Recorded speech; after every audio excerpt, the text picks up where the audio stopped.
নমস্কার, আমি ডক্টর সুপর্ণা ব্যানার্জি বলছি। আমি একজন গাইনোকোলজিস্ট অ্যান্ড ইনফার্টিলিটি স্পেশালিস্ট। আজকে একটা ইম্পর্টেন্ট টপিক বলি, যেটার নাম হচ্ছে এইচপিভি ভ্যাকসিন।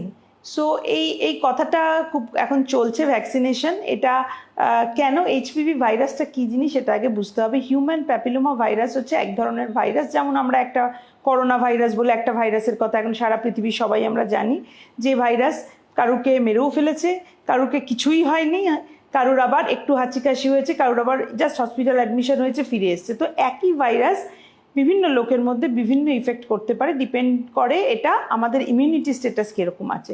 তেমনি হিউম্যান প্যাপিলোমা ভাইরাস অলসো একটা ভাইরাস, যেটা বিভিন্ন মানুষের মধ্যে বিভিন্ন রকম এফেক্ট করতে পারে। তো খারাপ এফেক্টটা নিয়ে আমরা সবসময় ভাবি। তো দেখা যাচ্ছে যে এখন গবেষণা বলে 99.9% অফ মানে সার্ভাইকাল ক্যান্সার অর জরায়ুর মুখ বা সার্ভিক্স, এই যদি আমি এই পিকচারটায় দেখি, এই যে সার্ভিক্স বলে জায়গাটা রয়েছে, এইখানে একটা ক্যান্সার হয়, যেটা হচ্ছে ইন্ডিয়ান ওমেনদের জন্য সবচেয়ে কমন ক্যান্সার, যেটা মানুষ এই ক্যান্সারে সাফার করে মারাও যেতে পারে। সেইটা হচ্ছে ইজিলি প্রিভেন্টেবল যদি আমরা এই ভ্যাকসিনটা নিয়ে নিই। আমরা মহিলারা যদি সচেতন হই, এই ভ্যাকসিনটা নিই, তাহলে এইখানকার ক্যান্সারটা আমরা প্রিভেন্ট করতে পারবো। এই শুধু এখানকার ক্যান্সার করে তা না, এই যে ভেজাইনা এবং ভালভা, আমাদের যে এক্সটার্নাল জেনিটালিয়া, পুরো জায়গাটারই ক্যান্সারের একটা মেন রিজন হচ্ছে হিউম্যান প্যাপিলোমা ভাইরাস। তো যেখানে একটা ইজিলি ভ্যাকসিন নিয়ে যদি আমি একটা ক্যান্সারগুলো প্রিভেন্ট করতে পারি, তো ওয়াই নট। তো সেই জন্য এটা হয়তো কিছুদিন পরে বা কিছু বছরের মধ্যে নর্মাল ভ্যাকসিনেশন শিডিউলের মধ্যে চলে আসবে, গভর্নমেন্ট অলসো ভাবছে। কিন্তু ওই যে কিভাবে দেবে, এক্সিকিউট করবে কিভাবে, একটা গভর্নমেন্টের প্রোগ্রাম একটা সাজাতে গেলে তো আপামর সব জনসাধারণের জন্য দেওয়া, কে দেবে, কিভাবে দেবে, দাম কত করতে পারে, যেহেতু সবসময় সবকটা ভ্যাকসিন তৈরি করার সময় ম্যানুফ্যাকচারিংয়ে অন্য কান্ট্রিরও পার্ট লাগে, তো সেই ক্ষেত্রে একটা দামের ফ্যাক্টর আছে। এখন এই মুহূর্তে দুরকম ভ্যাকসিন পাওয়া যায় হিউম্যান প্যাপিলোমার এগেনস্টে। একটা হচ্ছে 2 স্ট্রেনের এগেনস্টে বাইভ্যালেন্ট ভ্যাকসিন, একটা 4টে স্ট্রেনের এগেনস্টে, তাকে বলে কোয়াড্রিভ্যালেন্ট ভ্যাকসিন। তো কোয়াড্রিভ্যালেন্ট ভ্যাকসিনটা আপনি নিতে পারেন, বাইভ্যালেন্টও নিতে পারেন। বাইভ্যালেন্ট ক্যান্সার প্রিভেনশনের জন্য খুবই এফেক্টিভ, আর কোয়াড্রিভ্যালেন্টের সুবিধা ক্যান্সার প্রিভেনশন করতে পারে।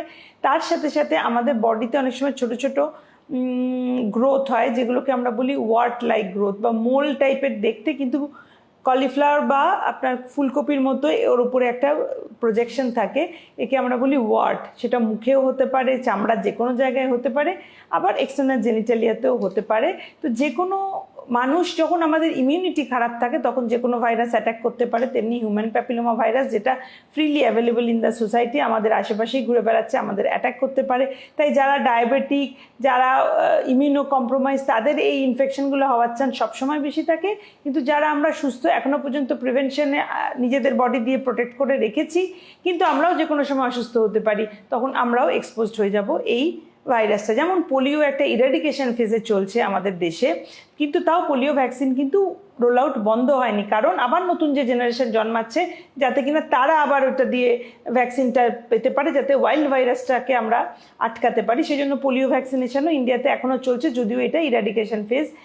এবং এই এইচপিভি ভাইরাসের জন্য ঠিক সেম, এটা আমরা যদি ভ্যাকসিনটা নিই, তাহলে আমরা অনেক ধরনের ক্যান্সারের থেকে মুক্তি পেতে পারি। তো সেই জন্য আমার সবার কাছে আবেদন এটা নিয়ে নেওয়ার জন্য। কিন্তু এর একটা এজ লিমিট আছে, ইউজুয়ালি পিউবার্টাল এজ থেকে এটা দেওয়া হয়। এটা মেল ফিমেল দুজনেরই দেওয়া যায়। মেলেরও পেনাইল ক্যান্সারের জন্য এটা দায়ী থাকে, এবং বডি ওয়ার্ক তো সবারই হয়। তো সেই জন্য মেল ফিমেল বোথ, কিন্তু ওই পিউবার্টাল এজ আপাতত ফিমেলদের জন্য এটা ইন্ডিয়া গভর্নমেন্ট রিকমেন্ড করছে। মেলের জন্য এখনও আসেনি রিকমেন্ডেশন, বাট ফিমেলের জন্য ওই 9 থেকে 11 এরকম একটা বয়স থেকে স্টার্ট করতে পারি। But never say it is never say never kind of thing. তো যে কোনো এজেই নিতে পারে। ইউজুয়ালি যেটা রিপ্রোডাক্টিভ এজ গ্রুপের জন্য বলা হচ্ছে, যার যেখানে আমরা জানি যে এই ভাইরাসটা আমরা সেক্সুয়ালি অ্যাকোয়ার করি, তাই জন্য any woman in a reproductive age যারা sexually active, always go for this vaccination. তো আপনি খোঁজ করে নেবেন আপনার আশেপাশে কোথায় ভ্যাকসিন দেওয়া হয়, এবং যে কোনো গাইনোকোলজিস্ট যারা দেন এই ভ্যাকসিন, তাদের কাছ থেকে এটা সংগ্রহ করতে পারেন। 3টে ডোজ ইউজুয়ালি রিকমেন্ডেড, একটা 0 ডোজ, একটা তার 2 মাস পরে, আর একটা 0 থেকে 6 মাস পরে। এটা নিলে আপনার প্রিভেনশন, লাইফ লং প্রিভেনশনের চান্স অফ দিস ক্যান্সার খুব ভালো থাকবে। তো আর দেরি না করে ভ্যাকসিনটা নিয়ে ফেলাই ভালো।